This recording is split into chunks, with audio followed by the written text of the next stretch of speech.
A adaptação de Kushiroya no Heitori Goto já tá batendo na porta e pra quem não conhece ela, hoje eu vou te apresentar os personagens e um pouco do enredo da obra, sem dar muitos spoilers, é claro. No meu ponto de vista, a obra não é recomendada para quem tem mente fraca, por mais que ela tenha lá seus momentos de comédia, ela ainda assim vai abordar assuntos bem sensíveis e um pouco nojentos. Então se tu não curte que fiquei falando de RP tão casualmente, eu não recomendaria muito tu maratonar esse anime. Se tu for assistir de vez em quando, só pela comédia e os momentos de investigação, aí sim vale a pena tu dar uma chance pra ele. Já que a maneira que a obra trata algumas pautas sensíveis é bem direto ao ponto e pode te deixar um pouco desconfortável. E essa é até que meio a intenção da obra, te divertir com seus momentos de humor e comédia e depois trazer assuntos políticos e morais que te façam sentir deprimido e pensativo sobre determinada cena, assunto ou escolha da personagem. Dito isso, então, oi meu povo, seguinte, Kushiroya no Heitori Goto vai contar a história de Mao Mao, uma garota que foi vendida pro Palácio Imperial com o dever de servir uma das concubinas do Imperador. Só que diferente das outras serviçais, nossa pequena protagonista tem um estranho fetiche de beber e usar picadas de cobra pra se injetar veneno, já que ela gosta de sentir os efeitos colaterais. Só que também tem outro motivo por trás disso. Como ela vem de uma família de boticários, ela acabou tendo contato com a fabricação de remédios e reconhecer que tipo de veneno o paciente ingeriu fazia parte do seu trabalho. Então ela usa os efeitos que ela sentiu enquanto estava envenenada justamente para saber quais as sensações e efeitos colaterais que ele causa, justamente para conseguir produzir os remédios certos para o paciente. E graças a esse excêntrico hábito, ela acabou salvando a vida de várias concubinas do harém e também a filha do imperador, que levou ela a se tornar degustadora oficial da sua senhora, que também era uma das concubinas do imperador. E assim começa a aventura da nossa pequena protagonista, onde ela vai estar rodeada de casos para solucionar e pessoas para ajudar, o que acaba levando ela a se envolver em assuntos bem sérios, tanto dentro como fora do palácio. E um exemplo que demonstra muito bem suas habilidades é a maneira que ela usa para descobrir o motivo das concubinas estarem passando mal e o filho do imperador infelizmente ter ido de Americanas, já que por conta do seu passado trabalhando em um dos bordéis mais famosos da capital imperial, ela notou que um dos produtos de beleza das concubinas estava envenenado e isso estava matando elas aos poucos, pois vira e mexe esses produtos apareciam entre as damas da noite, o que resultava em mulheres doentes e no pior dos casos elas acabavam indo de arrasta pra cima, infelizmente. Então possuindo esse conhecimento, ela já sabia como resolver a situação e esse ato de heroísmo infelizmente acabou trazendo algumas dores de cabeça pra ela. Só que também trouxe alguns privilégios, já que ela se tornando degustadora oficial da sua senhoria, ela seria alguém importante demais dentro do harém. Fora que as habilidades dela, além de serem bem anormais, são uma mão na roda pro imperador, já que desde que ela chegou no harém, ela resolveu muito dos problemas que o próprio imperador teria que lidar. Então ela se tornou uma peça importante demais pra simplesmente ser descartada. Na minha opinião sincera, eu recomendo tu dar uma olhada primeiro no mangá, antes de começar a assistir o anime, tanto pra entender um pouco melhor da lore da obra, mas porque o anime talvez mude algumas coisinhas, isso pode te deixar um pouco confuso sobre alguns eventos futuros. Uma curiosidade sobre essa parte é que o bordel que eu mencionei ficava em uma área de Shinjuku que realmente existe, conhecida como Distrito das Luzes Vermelhas, que fica lá em Tóquio, onde no período feudal era bastante conhecida pela sua variedade de prostíbulos. Não que hoje tenha mudado muita coisa, mas eu achei que seria uma curiosidade interessante pra trazer pra vocês, já que esse pedaço do passado da personagem acaba se tornando muito importante em alguns capítulos à frente do mangá. E é bem interessante ver também que o autor usa um pouco da história do seu país, tanto pra compor o enredo da obra como a personalidade da personagem. E isso é bem interessante, pois por mais que o mundo não pareça ser o foco da obra, o autor ainda assim sabe usar ele muito bem pra manter o leitor preso e entretido durante a leitura. E o humor acaba até servindo meio que de gancho disfarçado pro próximo arco, te fazendo ficar ainda mais curioso sobre o que vai ou pode acontecer no próximo capítulo. Fora que a arte também não deixa a desejar, os personagens são bem feitos e a ambientação de cenário imperial é muito boa também. Isso é notável desde as roupas, os móveis, as construções e a maneira de se portar dos personagens e dos seus superiores e subordinados. Sobre a personagem, eu gostei bastante da sua personalidade, já que faz jus ao sinal em que ela cresceu. E também sua atitude de se importar com os outros à sua volta, mas não se envolver tanto nos assuntos dele, combina perfeitamente com ela, já que ela vem de um local em que todo cuidado é pouco, e o Palácio Imperial se torna só mais um desafio de vida que ela vai ter que lidar. E isso é mostrado muito bem no arco em que ela volta para sua antiga casa, onde ela usa suas habilidades e auxílio do seu pai para descobrir o motivo de um filho mimado de um comerciante importante da capital ter sido envenenado no antigo bordão em que ela trabalhava. E depois de infelizmente ter impedido que ele tenha ido de Americanas, ela volta pro palácio sem nenhum peso na consciência, já que ela tinha cumprido seu dever de visitar o seu pai e auxiliar ele também. Mesmo sabendo que os responsáveis por tentar mandar o cara de F talvez sejam punidos por suas ações, por mais que eles não mereçam, pois o cara era realmente um mau caráter e não merecia estar vivo.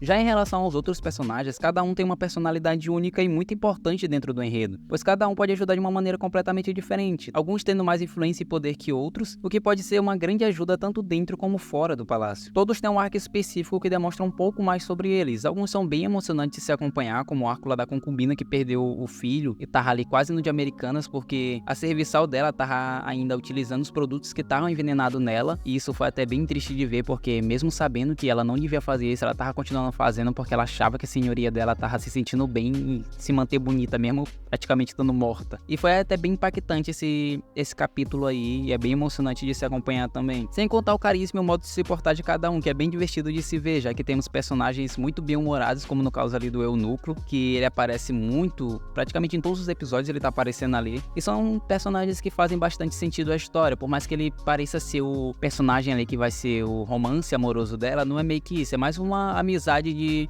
ali ajuda e benefício entre eles dois. E também temos os personagens mais sérios, como no caso do próprio Imperador, que no caso ele não pede nada, ele manda, ele é o Imperador. E ele tem que manter também essa postura aí de um homem soberano e que também não teme nada e não tem perdão por nenhum, a não ser que eles consigam trazer algum benefício pra ele. Eu acredito muito que esse anime não vai se destacar tanto essa temporada, e alguns fatores que me fizeram questionar isso é que a lore da obra é meio que focada pra um público mais maduro, que não tenha muita frescura assim sobre que assuntos ele vai abordar. Até porque não é todo mundo que trata assuntos como RP, escravidão e drogas como se fosse algo normal se discutir na mesa de jantar. Então talvez o anime até tenha um hype no começo, já que ele tá sendo produzido pela Toho Animation em arte e animação daquele jeitinho gostoso que a Toho sempre nos entrega, e com o tempo ela vai esfriando e perdendo o público, que seria uma coisa muito triste, já que essa obra é realmente muito boa na minha opinião. Então oremos que isso aconteça e que ela acabe aí recebendo mais algumas continuações. Sobre o material original, eu realmente gostei bastante do mangá, ele trata assuntos políticos e morais de acordo com a época, e a maneira como o autor usa a influência e os conhecimentos dos personagens faz jus às suas posições dentro da nobreza da política, tornando assim mais conveniente e convincente pro enredo da história. Agora, se ele realmente tem espaço pra brigar com os outros animes maravilhosos e incríveis que estão saindo nessa temporada, só o tempo vai nos dizer. Fora que essa pedrada aqui talvez ainda saia esse mês, então isso me deixa ainda mais convencido de que ele não vai alcançar a quantidade de público esperada. Por mais que a história da obra seja bem diferenciada e um pouquinho sensível, eu ainda acredito muito que esse anime vai ser incrível de se assistir e ficar acompanhando aí toda semana. O que nos resta é esperar que a staff tenha feito um bom trabalho e tenha até melhorado algumas coisas da obra original, e que a animação esteja realmente nesse nível incrível que eles nos apresentaram nos trailers. A data de estreia desse anime tá marcada pro dia 22 de outubro, então ainda dá tempo pra vocês darem uma olhada no mangá antes de começarem a assistir e acompanhar o anime.